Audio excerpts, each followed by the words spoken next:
Just landed in Japan!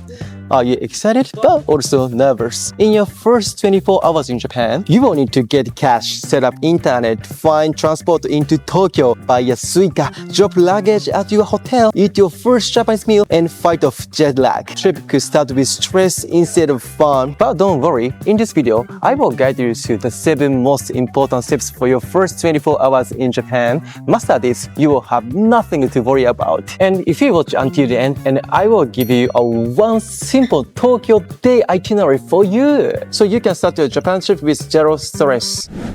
Hi, I'm Kota from Howzit Japan. We are your local friends. We've got over 1,000 travelers a year, so we are professional local friends. Okay, now let's find out. Let's go. Okay, first, the very first thing you need to do in Japan is to get some cash. Because honestly, the scary thing is not being able to pay for something, right? Japan still runs on cash more than you might expect. Gachapon machines only take coins. At shrines and temples, you will need coins for offerings. Many vending machines don't take cards. Local restaurants, sushi shops, ramen places, some don't accept cards at all, or the owners simply prefer cash. So, how do you actually get Japanese yen? Don't exchange money at the foreign currency exchange. The rates are terrible. Sometimes you lose around 10% right away. Instead, use a 7-Eleven ATM. They are everywhere. Open 24/7 and they work with most foreign cards. And yes, you will always find one at the airport, so you can withdraw yen as soon as you land. Here's one important tip when you withdraw money is always choose Japanese yen. Okay. How much should you get? I think I would say 20,000 yen. It's alright, it's good. It's a good start. Use your card for big purchases and keep cash for small expenses. If you run out, you just go back to the 7 ATM, right? That's very quick. One last thing, be careful with coins. Japan still uses a lot of them, and many travelers end up with wallets full of heavy change. Try to spend your coins regularly. After getting your cash, the next thing you need to do is get internet. And let's be honest, your phone doesn't work. You can't use maps, you can't translate menus, and traveling becomes stressful fast. In Japan, you will need internet even more than in other countries. Google Maps is essential for trains. Menu and signs are often only in Japanese, and if you pick some random cheap option that isn't reliable, you will regret it. Yes, there is free Wi-Fi in cafes or stations. It's usually slow and unstable, and it takes a lot of time to connect. That's why it's so important to secure your own connection as soon as you arrive. So what's your options? First, SIM cards. SIM card is our first recommendation. You can choose between a physical SIM or an eSIM. With eSIM, you don't need to swap out cards. There is no waiting, no pickup. You can even set it up before you leave home, and it activates the moment you land. Super convenient. And you don't know what to choose for eSIM? Howzit recommendation is Sadie. Sadie is highly reliable eSIM company, and we will give you 10% discount, right? And support Howzit Japan if you guys want. The other option is pocket Wi-Fi. This works well if you are traveling with family or in a group, since one device can be shared. But remember, you have to carry it everywhere, and sharing the password or battery can be a hassle. Once you've got cash and internet, you are ready. Those 2 things are the foundation of enjoy Japan fully. So what's next? Let's find out. Now, you landed in Japan and picked your cash, and you are connected. So what's next? Now comes the big question. How do you get to your hotel? Let's find out.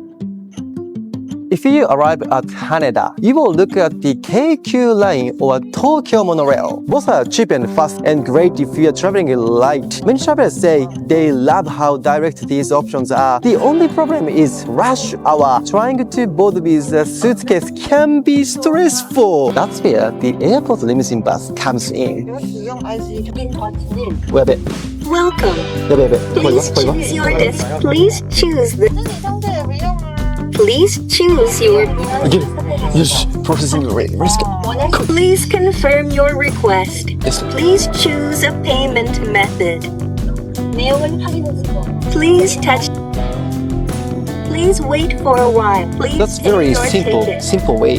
People describe it as the easiest choice since you can store your bags, just sit until you reach a hotel or a major station. Of course, taxis are always an option, but they are pricey, especially late at night. If you land at Narita, your main options are the Narita Express and the Keisei Skyliner. The Narita Express takes you straight to Shinjuku or Shibuya with comfortable, reserved seating. The Skyliner is the fastest route to Ueno and Nippuri, and it's perfect if you're staying on the north side of Tokyo. If you have heavy luggage, many recommend a Limousine Bus if traffic is bad, but much less hassle with big bags. So, what do we recommend? Honestly, both trains and buses are great. If you are confident traveling light and want speed, the express trains are fantastic. But if you are carrying suitcases or just want to relax on day one, so we recommend the Limousine Bus. It's way easier and way comfortable, right? This is awesome. It's very comfy. Oh my god. And to make things easier, we put the link of the description below so you can book so easily, right? Whether you choose a bus or taxi or train, reserving in advance saves time at the airport and gets you into the city with zero stress. One of the first struggles that many travelers face after leaving the airport is buying train tickets. You've probably seen tourists stuck at the ticket machines, not sure what to do. Japan's train network is amazing, but it's also complicated. And honestly, buying a paper ticket every single ride is just a waste of time. That's why you need a Suica. It's Japan's most popular transport IC card. You can use it on trains, buses, vending machines, convenience stores, even restaurants. Just tap and go. It makes traveling so much easier. Start by charging about 2,000 to 3,000 yen and you are good to go. Now, here's where people get confused. If you are staying longer or plan to come back to Japan, the regular Suica is better fit. It costs a 500 yen deposit, but you can return it at the end of your trip and get both the deposit and any remaining balance back. Meaning it's a small fee. Just remember there is sometimes a limit on availability at these stations. And if you are traveling with kids, you should get a child Suica card. Children aged 6 to 11 ride for half price, but you will need to go to a JR ticket office with their passport to get one. A lot of families miss this and end up paying full fare by mistake. Now,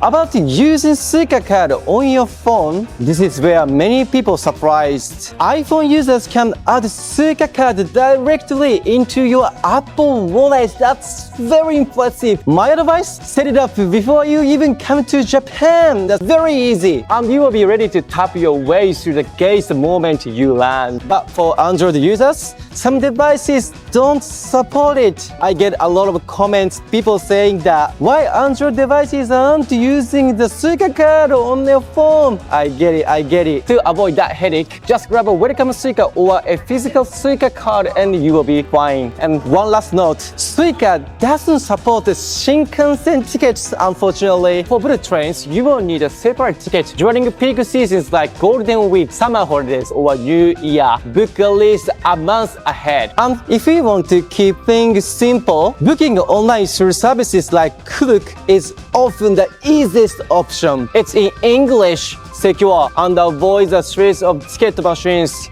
I put a link in the description below, so support Howzit Japan. Let's go. Let's talk about the easiest option is for the Welcome Suica. This is made for foreign visitors. It's valid for 28 days, requires no deposit, and you can get it right at Narita or Haneda airports or at the major JR stations. The only catch, you can't get a refund, so try to use up your balance before leaving. But for short trips, it's by far the simplest choice. After you've made it into the city, the very first thing you should do is drop off your luggage. Let's go. Carrying a suitcase around Tokyo is exhausting, and how comfortable your first day feels really depends on this step. If you arrive early in the morning, don't worry. Even though most hotels have check-in times around 3 p.m., almost all of them will hold your bags from the morning. Excuse me, can I leave this baggage? Yeah, when you check in today, Yeah. Then keep your luggage by yourself in a self-clock. Yeah.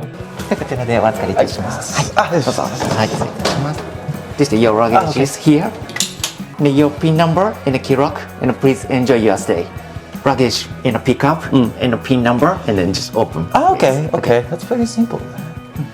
And if for some reason you can't leave your bags at the hotel, you will find coin lockers at major stations and tourist spots. They cost about 300 to 800 yen per day, and many accept Suica or Pasmo. Just be aware that during busy seasons, lockers can fill up quickly. Now, since we love Asakusa, let me give you an example. When you stay in Tokyo, we often choose the Asakusa View Hotel Annex Rock. Imagine this. You step into the lobby, leave your bags, and within minutes, you are free to explore Sensoji Temple and the streets of Asakusa. The location couldn't be better. Inside, the hotel has a warm Japanese-style atmosphere. Guests get access to a lounge with views of Tokyo skytree where you can enjoy local sweets and drinks. But the highlight? In the evenings, guests can enjoy traditional Japanese performing arts right in the hotel. Sometimes shamisen, sometimes silent films with live narration. But our favorite is the geisha performances. It's an unforgettable way to experience Japanese culture without even leaving your hotel. And don't skip breakfast. The hotel serves live cooked dishes like scrambled eggs, Asakusa-style bacon, and French toast along with a 50-item buffet. It's a perfect start before a full day of sightseeing.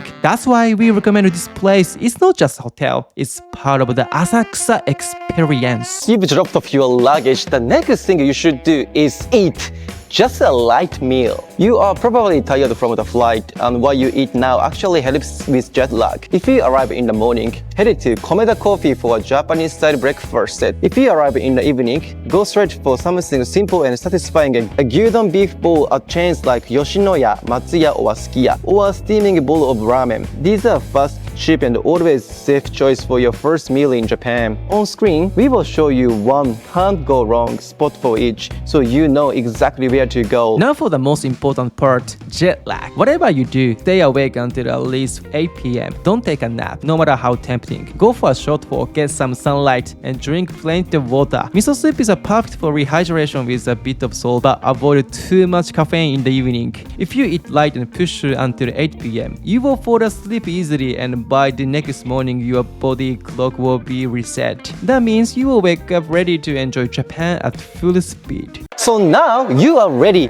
The prep work is done, and now maybe you're wondering, where should I go on my first day? Don't worry, I will show you the sample itinerary, like a beginner-friendly itinerary for you guys. Let's go. Start your morning slow. Don't push yourself too hard after a long flight. Begin in Asakusa, visit Sensoji Temple, stroll through Nakamise Street, and soak up the classic old Tokyo atmosphere. Then head to Ueno, where you can wander the park, the museums, or even visit the pandas at Ueno Zoo, perfect if you're traveling with kids. Next, make your way to Akihabara. Explore the electronic anime shops and gaming arcades. Even if you're not a huge fan, the energy is something you have to see. And finally, end the day in Shinjuku. Neon lights, skyscraper views, and endless diner options. It's a perfect way to wrap up your first night in Tokyo. Alright, this is just one example of non-stress first day. But if we want more routes or more deeper spots or want to know more hidden gems, that's why we Howzit Japan here. We can take you guys to like around Tokyo and Kyoto hidden gems and main spot as well. And also we have an